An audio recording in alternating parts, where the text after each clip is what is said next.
Welcome to News 360 on Housing TV.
Added services and its politics urge their colleagues to continuously abide by ethical standards by leveraging on technology to foster sustainable and quality cadastral practices to provide reputable services. The guest lecturer, the immediate past Vice President of International Nigerian Institution of Surveyors, Olumide Adewebi, urged practitioners to shun sharp practice and other activities that could tarnish their image. Now, the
states for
X, formerly Twitter page, appeared to show the walls of the second floor of the modest building blown out, with a large hole in the ceiling of the first floor.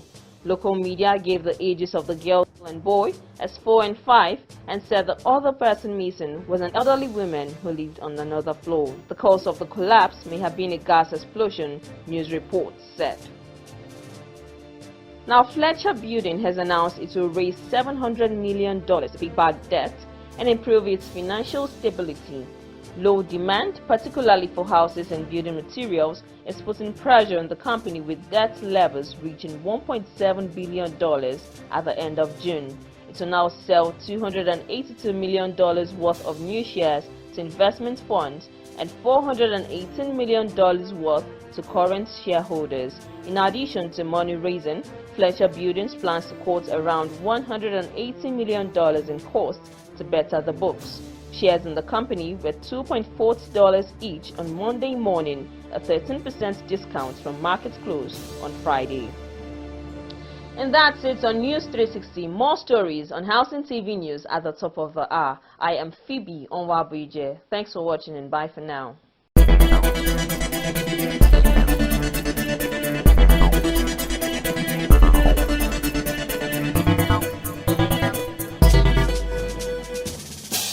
Visit Housing TV Africa on YouTube and click on the subscribe button. Subscribe to Housing TV Africa to stay updated on latest happenings in Nigeria's housing sector. Follow our social media pages, like and share our posts on Facebook, Housing TV Africa, on Twitter, Housing TV Africa, Instagram, Housing TV Africa. Join the conversation and keep up with latest housing updates. Housing TV Africa, your first in housing development broadcasting.